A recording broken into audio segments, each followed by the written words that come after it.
Future Makers. Let's make straw structures. With this FutureMakers Spark, your learners can build a hands-on understanding of how line segments become two-dimensional shapes, and shapes become three-dimensional forms. This is a simple construction kit that's designed to be sturdy enough for teams to build together and affordable enough for learners to take home to keep. Here's what each learner receives to make straw structures: 60 sturdy jumbo paper straws, a set of special flexible connectors, a visual guide, and a reusable reclosable bag. You might want to have scissors handy for learners to trim or shorten their straws if needed. A ruler or measuring tape helps for reference and estimation. If you have access to a shareable screen, we encourage you to use the Straw Structures slide deck available on our website. The structures we'll demonstrate are based on tubes and connectors. In these projects, we'll refer to the tubes as line segments.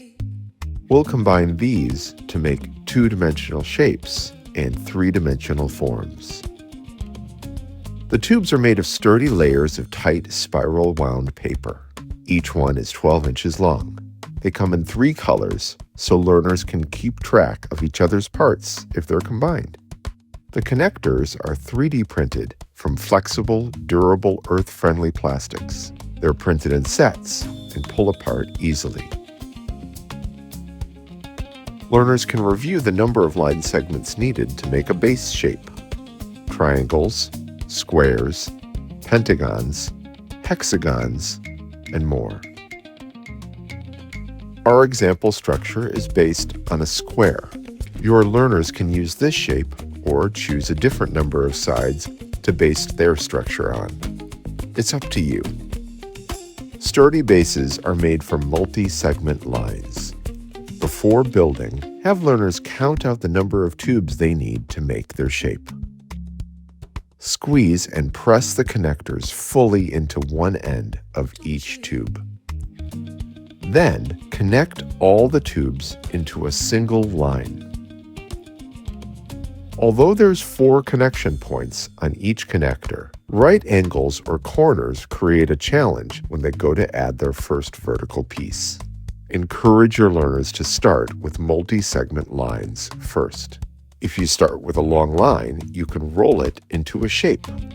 Connect it end to end to close it. You can do the same with a 5-segment line, which becomes a pentagon. A 6-segment line is really big, over 6 feet long, and it becomes a hexagon. All of these make great bases for structures. This technique ensures they'll have plenty of places to attach to when they're ready to build vertical structures. Shapes are two-dimensional. Laid flat, a shape has one dimension from the top to bottom, and a second dimension that goes across. Our structures occupy a third dimension because they're built upward from a base shape. This makes them three-dimensional. By adding a vertical tube with a connector, you'll have the start of a three-dimensional form. Insert connectors before adding them to your base shape. Strung structures have layers. Add tubes horizontally to create a strong second layer. Work your way around until you have another closed shape to build on. As you build vertically, layer by layer, a three-dimensional structure will emerge. Each layer is a little over 12 inches tall. This makes it easy to estimate the height of your structure. These structures are forms called prisms. A square base makes a rectangular prism.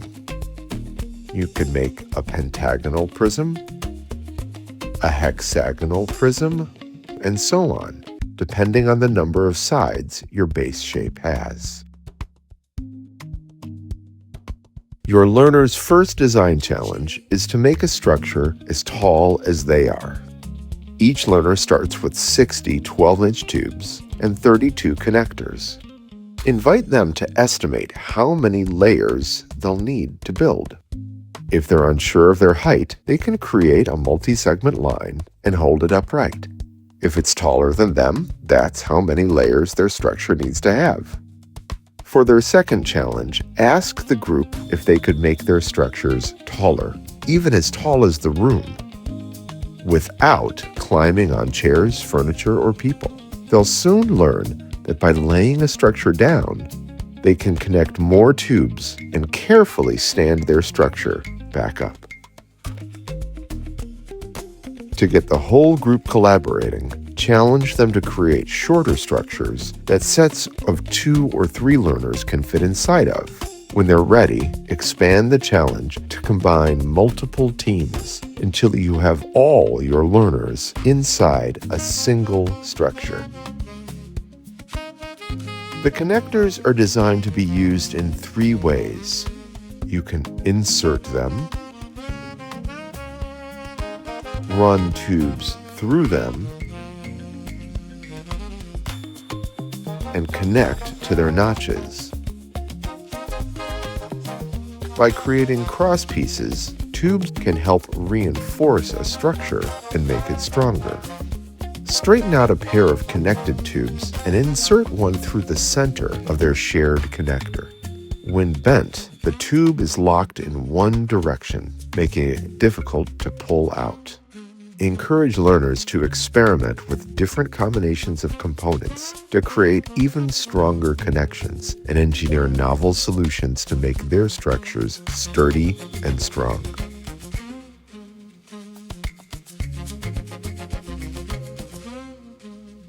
Sometimes connections loosen as structures get larger. Encourage learners to press connectors in completely and double-check their connections as they go. The wider the base, the more stable the structure. Narrow bases make taller structures, but are much less stable. Learners can explore how unique combinations of connectors and tubes can result in structures with exceptional stability, strength, or height. Tubes sometimes bend, or their ends become smushed. Learners can use scissors to trim or resize them so they can still be useful. Don't throw away bent tubes. Repurpose them.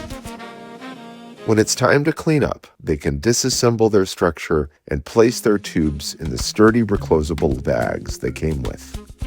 Same goes for the connectors, which can be reused over and over.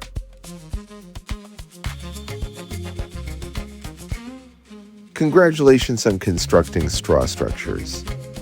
Every spark your learners make is unique and theirs to keep. They'll remember building these structures for years to come. You'll also find a playbook and a learner-facing slide deck linked on our website. Let us know what you think.